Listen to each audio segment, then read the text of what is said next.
अस्सलाम वालेकुम। कड़वी हकीकत टीवी चैनल के मोअज़्ज़ज़ दोस्तों, अगर आप चैनल पर नए हैं तो चैनल को लाइक और सब्सक्राइब करें ताकि आने वाले नए वीडियोस आप तक बर वक्त पहुँच सके। शुक्रिया। सच्ची लगन।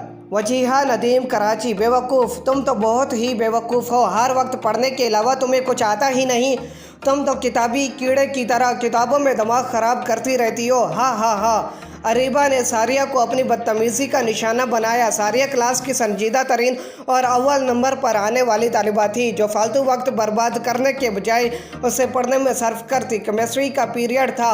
सर इश्तियाक ज़ोरों शोर से एटम पर लेक्चर दे रहे थे। उस दौरान भी तलबा बातों में मसरूफ़ थे। मारिया और आमना एक दूसरे की किताबों पर साइंसदानों की दाढ़ी मूछे बनाने में मसरूफ़ थी।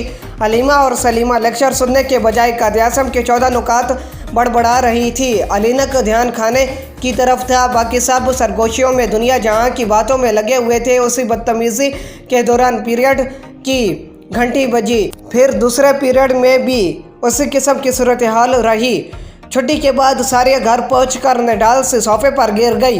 अम्मी बोली, सारिया बेटा क्या हुआ, खाना तो खा लो। सारिया गुस्से से बोली, अम्मी मैं कल से स्कूल नहीं जाऊंगी। सिवाय खेल तमाशे के वहाँ और कुछ नहीं होता।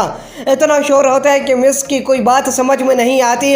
अब मैंने फैसला कर लिया है कि मैं स्कूल नहीं जाऊंगी। सारिया रोते हुए अपने कमरे में चली गई और धड़ाम से दरवाज़ा बंद कर लिया। शाम को अम्मी सारिया के पास गई जो ट्यूशन जाने के बजाय सोफे पर सर पकड़े बैठी थी। अम्मी ने समझाते हुए कहा, दूसरों की हरकतों और लापरवाहियों की वजह से तुम खुद अपना नुकसान कर लोगी। अगर और लोग जहालत के अंधेरे में डूब रहे हैं तो क्या तुम इल्म की रोशनी की तरफ नहीं बुलाओगी। सारिया बात सारिया की समझ में आ गई। सारिया ने ओहद किया कि वो ना खुद इल्म से पीछे हटेगी बल्कि दूसरों को भी जज्बा दिलाएगी। उसने अगले दिन से ही इल्म फैलाओ मुहिम का आगाज़ कर दिया और कुछ दिन बाद ही उसका बहुत अच्छा नतीजा सबके सामने आया। सारिया की जमात की तालिब इल्मों का सालाना इम्तिहान में अच्छी कारकर्दगी का मुजाहरा एक रोशन सितारे की तरह चमक रहा था।